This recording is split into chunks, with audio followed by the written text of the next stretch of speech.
Assalamualaikum warahmatullahi wabarakatuh. Saya Nur Afi Dwi Septiana dengan NIM 119330034 dari kelas RA, mata kuliah Riset Operasional. Pada pembahasan soal di video ini, saya menggunakan 3 metode, yaitu metode FAM, Least Cost, dan NWC. Langsung ke videonya. Baik, di sini saya akan menjelaskan mengenai tugas yang telah diberikan oleh Bu Nurmalisa. Jadi, dalam tugas yang diberikan, kita disuruh untuk memecahkan soal berikut melalui 3 metode, yaitu yang pertama ada metode NWC atau Northwest Corners atau dari kiri atas. Kemudian ada metode FAM, dan yang ketiga ada metode Least Cost. Di sini yang saya akan jelaskan pertama adalah metode Northwest Corner atau dari kiri atas. Yang perlu kita lakukan untuk menyelesaikan soal dengan metode NWC, yang pertama yaitu kita harus selalu mulai perhitungan dengan kolom kiri atas, yaitu 8. Pada 8, gudang 1 memiliki demand sebesar 150 dan pabrik 1 memiliki supply sebesar 120. Jadi untuk memenuhi demand 150 pada gudang 1, kita perlu mensuplai 150 pada P1G1 di 8. Karena di sini ada 120, kita ditulis di sini 120. Nah, sudah kita tulis 120. Setelah itu kita coret karena sudah memenuhi. Di sini kita coret karena 120-nya sudah kita pakai semuanya. Nah, kita lanjutkan tetap dari kiri atas, yaitu 15. Di 15 kita mempunyai supply sebesar 80. Sedangkan tadi kita sudah memasukkan supply sebesar 120. Untuk memenuhi demand sebesar 150, maka kita perlu tambahkan supply sebesar 30. Karena di atas tadi sudah kita isi 120. Nah, jadi 80 ini kita ambil 30 untuk memenuhi demand 150. Karena 120 ditambah 30 adalah 150, maka di sini kita sudah memenuhi. Selanjutnya kita tetap mulai dari yang kiri paling atas. Oh ya, jangan lupa di sini tadi kita sisa 80 dikurang 30, 50. Selanjutnya pada angka 10. Pada 10 ini, gudang 2 memiliki kebutuhan sebesar 70 dan suplai sebanyak 80. Tapi 80 ini tadi kan sudah dipakai 30, jadi tinggal 50. Untuk memenuhi demand 70, kita masukkan supply 50 ke sini. Jadi ini sudah habis ya, supply P2 sudah habis. Karena 30 ditambah 50 sama dengan 80. Selanjutnya, kita mulai dari yang paling kiri lagi, yaitu angka di kolom 9. Di 9 ini mempunyai supply sebesar 80 dan kebutuhan 70, namun sudah diisi pada kolom ini 50. Jadi kita tinggal tambahkan kurangnya saja sebesar untuk mencukupi 70, yaitu 20. Nah, 50 tambah 20 sama dengan 70. Jadi di sini sudah memenuhi. Nah, di sini tadi dikurang 20 tinggal 60. Sini sudah habis. Dan kita tinggal satu kolom nih yang belum kita isi. Dengan gudang 3 kebutuhannya sebesar 60. Nah, di sini tadi pada P3 kita mempunyai sisa 60. Jadi tinggal kita masukkan saja 60. Nah, jadi di sini sudah full. Dan 60 ditambah 80 pada supply P3 di sini juga sudah terpakai semua.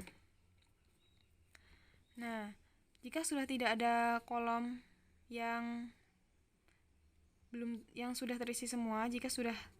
Jika kolomnya sudah terisi semua, kita tinggal menghitung biaya total.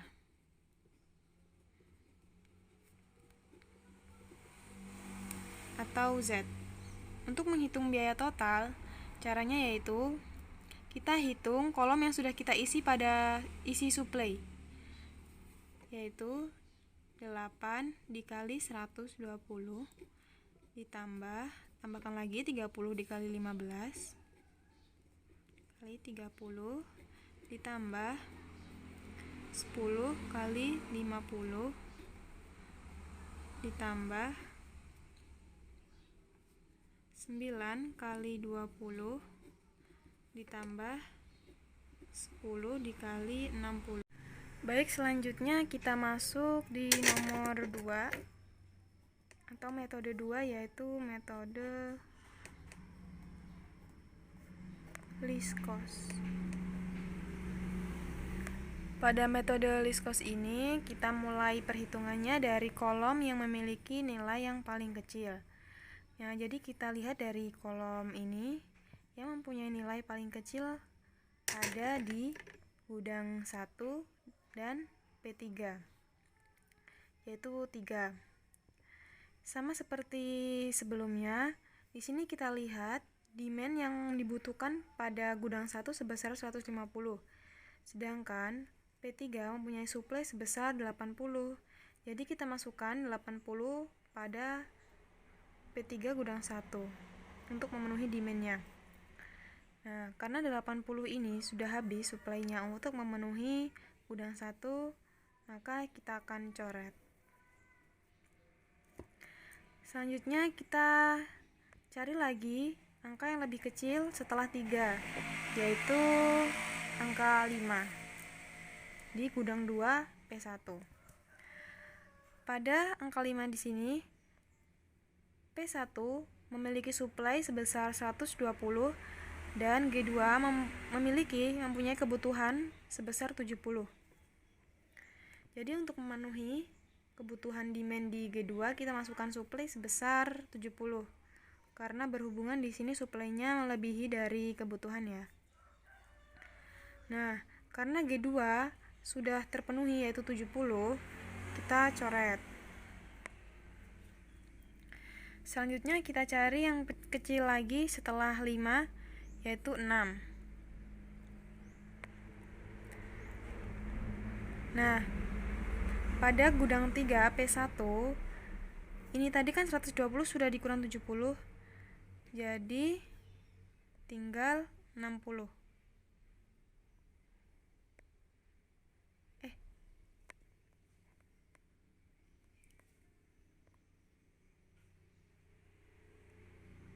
Tinggal 50.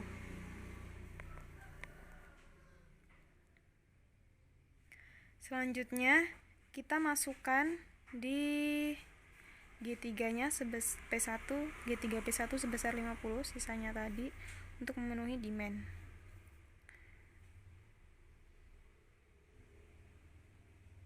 Di sini kita coret karena sudah.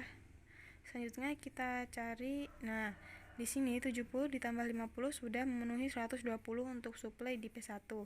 Jadi di sini juga kita coret karena sudah terpenuhi. Selanjutnya kita cari yang lebih kecil lagi. Di sini tinggal ada 12 dan 15. Jadi kita pilih 12. Pada 12 ini memiliki suplai sebesar 80 dan demand-nya 60. Karena sudah dikurang 50, jadi demand-nya di sini tinggal 10. Jadi kita tinggal masukkan di sini 10. 50 tambah 10 sama dengan 60, jadi kita coret. Nah, di sini tadi sudah diambil 10 ke sini kan? Jadi di sini tinggal 70. Nah, kita tinggal punya satu kolom terakhir yaitu 15. Pada 15 ini di P2 dan gudang 1 memiliki demand 150 yang sudah dipenuhi sebesar 80. Jadi tinggal 70. Nah, karena kita tadi di sini punya sisa sebesar 70, kita masukkan pada gudang 1 dan P2. 70 ditambah 100 ditambah 80 sama dengan 150. Sudah memenuhi, maka kita coret. Selanjutnya di sini 70 ditambah 10 sama dengan 80. Sudah memenuhi, kita coret. Nah, kita lihat, perhatikan sudah tidak ada kolom yang belum dicoret. Artinya semua sudah memenuhi suplai dan kebutuhannya sudah lengkap. Selanjutnya kita menghitung biaya total.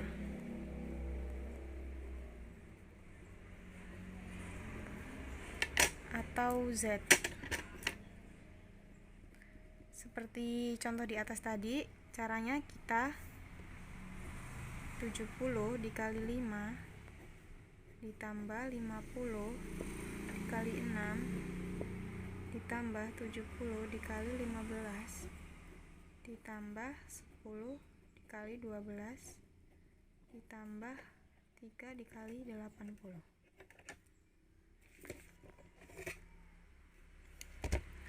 Jadi di sini 70 dikali 5 sama dengan 350. Kemudian 50 kali 6 300. 70 kali 15 1050. 10 kali 12 120 dan 3 kali 80 240. Jadi diperoleh biaya totalnya sebesar 2060.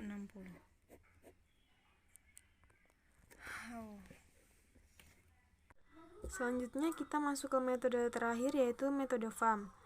Pada metode FAM ini kita menggunakan selisih untuk menghitung biaya totalnya. Selisihnya kita ambil dari kolom yang memiliki dua nilai terkecil. Nah, pada P1 nilai terkecil yaitu pada 5 dan 6. Jadi 6 dikurang 5 sama dengan kita peroleh 1. Pada P2 kita peroleh nilai yang paling kecil yaitu 10 dan 12 dan memiliki nilai selisih sebesar 2. Pada kolom P3 nilai paling kecil diperoleh 3 dan 9 dan mempunyai selisih sebesar 6. Setelah itu kita juga mencari selisih dari gudang 1, gudang 2, dan gudang 3. Pada gudang 1 nilai paling kecilnya yaitu 3 dengan 8. Jadi selisih yang diperoleh yaitu 5.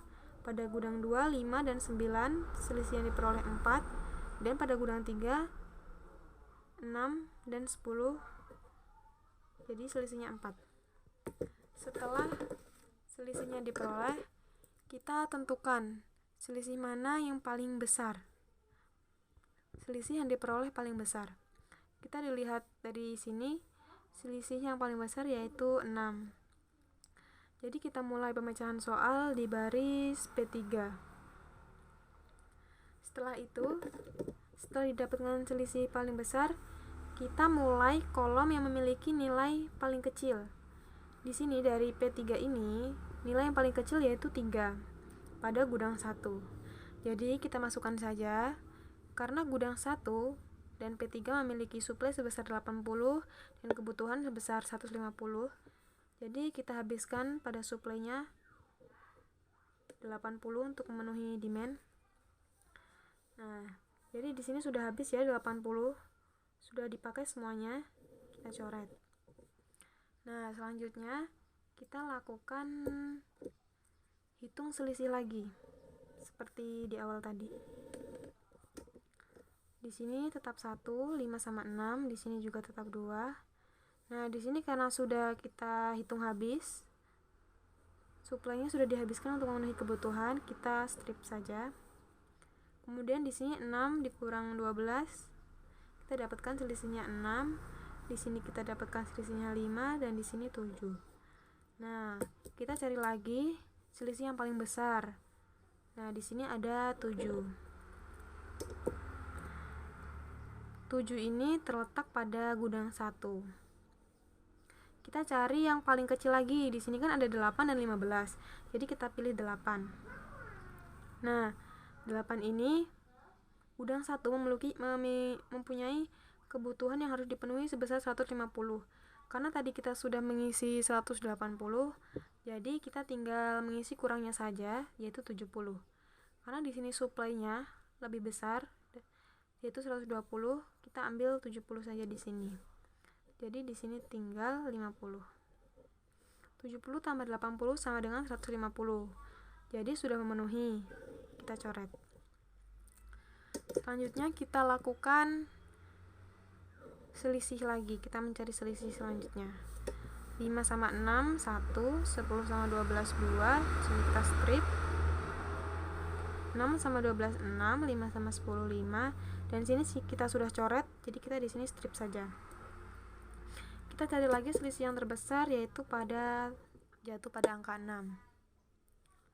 Angka 6 pada gudang 3 dan P1. Di sini pada gudang 3 kita cari yang paling kecil nilai P-nya. Di sini ada 6 dan 12. Kita pilih yang 6 karena dia yang kecil.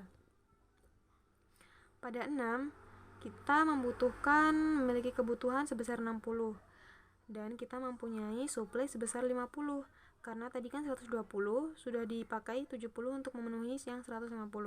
Jadi kita tinggal 50. Kita masukkan saja 50. Nah, jadi di sini 70 ditambah 50 sama dengan 120. Sudah habis, jadi kita coret. Ini sudah habis. Selanjutnya kita lakukan selisih lagi. Nah, di sini kan 120 sudah dicoret, kita strip. Di sini 2, kita strip lagi. Kemudian di sini ada 12 dan 10. Di sini strip. Kita cari lagi selisih yang paling besar. Di sini kita dapat 12. 12 tadi, 12 ini pada gudang 3 dan P2 memiliki kebutuhan sebesar 60.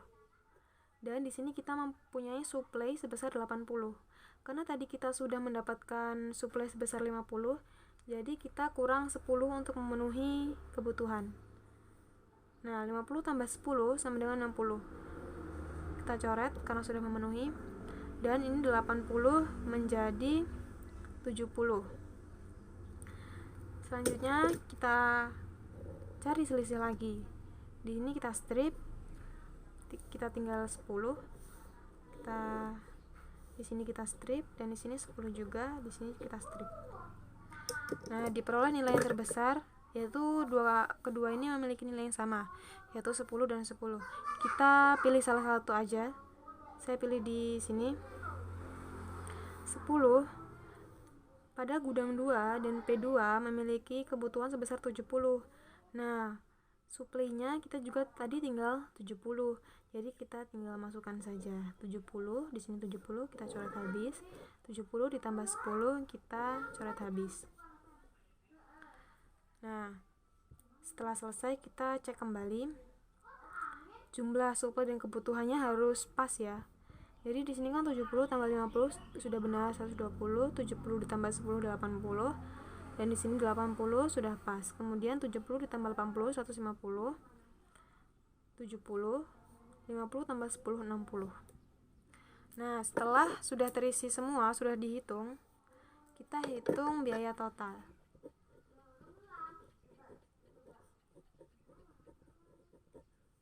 Atau Z. Caranya sama seperti tadi, 8 dikali 70 ditambah 6 dikali 50 ditambah 10 dikali 70 ditambah 12 dikali 10 ditambah 3 dikali 80.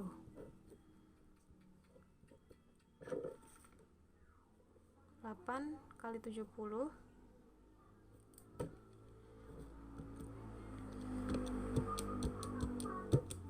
560. 6 kali 50 tambah 300. 10 dikali 70 700 tambah 120 ditambah 240. Kita hitung jumlahnya.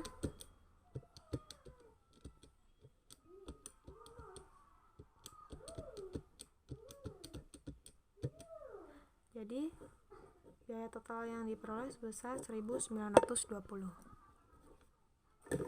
Terima kasih. Saya akhiri. Inilah hasil dari 3 metode yang saya kerjakan. Semoga bermanfaat. Saya akhiri. Wassalamualaikum warahmatullahi wabarakatuh.